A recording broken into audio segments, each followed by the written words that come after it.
plaisir est pour moi de vous retrouver cet après-midi pour vous informer, mesdames et messieurs. Bonjour et bienvenue à cette session d'information. Près de 60 civils tués, des motos et des maisons incendiées par des présumés ADF à l'espace de 10 jours dans les territoires de Béni. Nous sommes bien là dans la province du Nord Kivu. Les derniers corps des victimes ont été évacués du lieu de drame dans la localité de Babila Bakaïko les jeudis et déposés à la morgue de l'hôpital général d'Ocha.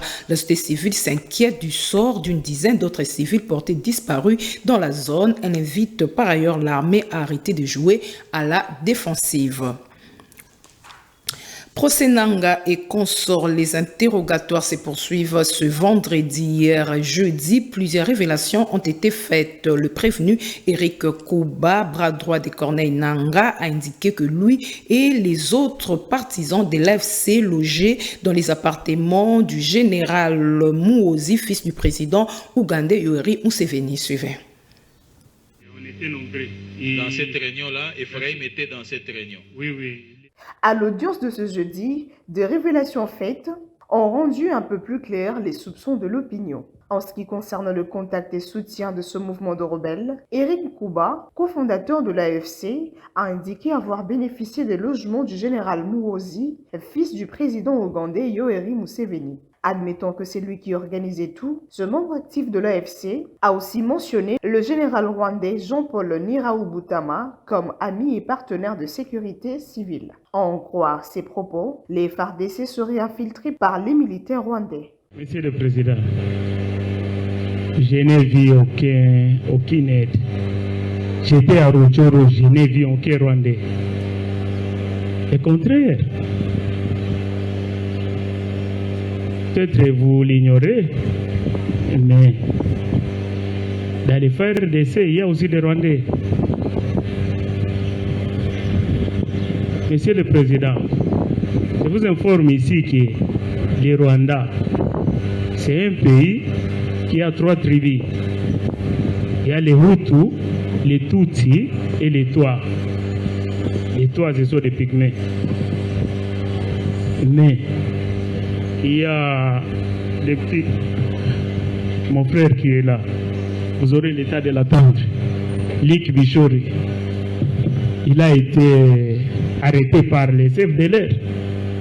Les FDLR ne sont pas des Congolais, ce sont des Rwandais. Donc si vous dites que l'AFC a comme allié les Rwandais, moi je n'ai vu aucun Rwandais à Rutshuru quand j'étais chez le général Makenga, mais au sein des FARDC, à côté des FARDC, il y a les FDLR qui sont visibles. Si j'avais mon ordinateur, parce que mon ordinateur a été saisi, mes portables sont entre vos mains, je pouvais vous montrer des vidéos, des photos et des documents des FDLR qui sont en train de combattre aux côtés des FARDC. Ces révélations viennent soutenir le rapport récent des experts de l'ONU qui a mentionné les membres de services de renseignement ougandais comme vif soutien au M23. Et notez que ce vendredi, les 10 procès vient d'être délocalisés dans la salle d'audience de la cour militaire située sur l'avenue Loubefou dans la commune de La Gombe. Rentrée judiciaire hier jeudi à la Cour des comptes, le premier président de cette cour s'est dit déterminé à lutter contre la corruption, à garantir la gestion orthodoxe des finances publiques. La cérémonie solennelle de la rentrée judiciaire de la Cour des comptes de la RDC, exercice 2024-2025, a été présidée par la première ministre représentant le chef de l'État. Suivez. Dans son allocution, le président de la Cour des comptes, Jimmy Munganga, a martelé sur la mission principale de cette institution: assurer du bon emploi des deniers publics, vérifier les comptes de tous les services de l'État et en informer les citoyens. Il a saisi l'occasion pour justifier la disposition légale régissant l'institution qui instaure un intermédiaire politique entre la Cour des comptes et les juridictions de l'ordre judiciaire. La Cour des comptes doit être dotée d'un arsenal juridique adéquat lui permettant de bien mener son combat. C'est le contenu du plaidoyer du président Jimmy Munganga à l'endroit du législateur. Un rapport annuel a été remis à la Première ministre au terme de cette cérémonie qui a connu la participation de plusieurs autorités politiques. Éducation dans ce bulletin d'information, examen d'État 2023-2024, cette 58e édition connaît des points positifs, notamment la hausse non seulement de la participation des filles, mais également de leur taux de réussite. Je propose plutôt de suivre l'inspecteur général au ministère de l'Éducation nationale et Nouvelle Citoyenneté, Jacques Audia. C'est particulier cette année. On comprend bien qu'il y a avancé, il y a amélioration. Le nombre de filles participantes a augmenté. Nous prenons par exemple la province éducationnelle de Kinshasa-Moamba. C'est donc siège limité. Le nombre de filles, en termes de pourcentage, les filles, 74% de réussite pour les filles. Et les garçons, 64%. C'est encourageant. Congo central 1, avec siège Matadi, vous avez pour les filles 72% de réussite et les garçons, c'est 53% de réussite.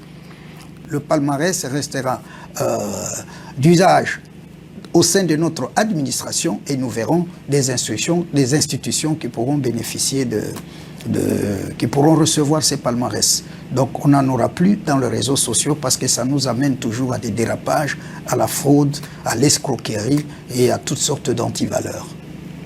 Voilà, donc le candidat sera obligé de passer par les médias officiels. Je parle des réseaux de télécommunications qui sont en partenariat avec le ministère, Orange, Airtel, Vodacom et Africell.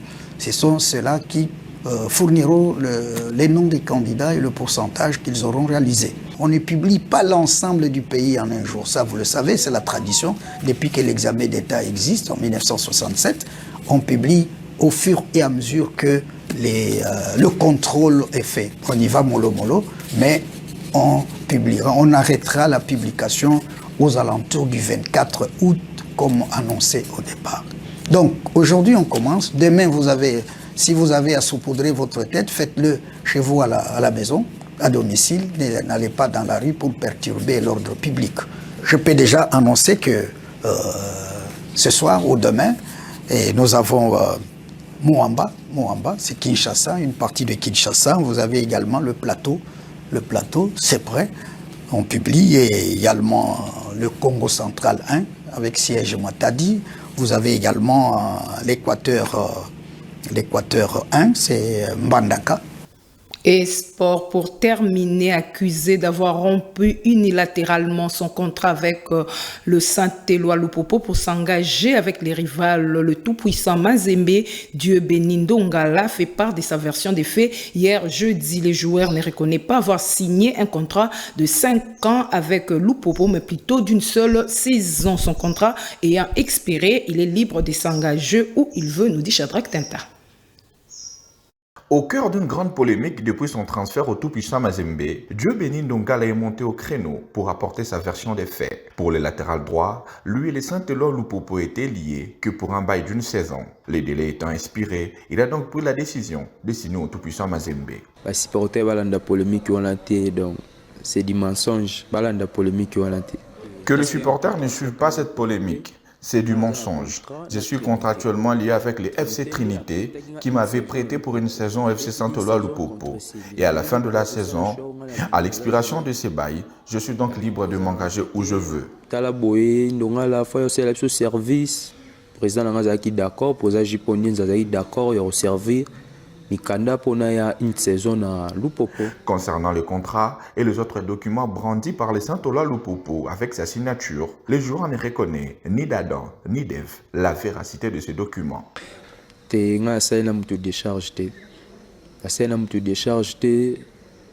ne reconnais pas cette décharge que le secrétaire du Saint-Éloi Lupopo Dona Moulongoy et les fans me laissent faire ma carrière tranquillement.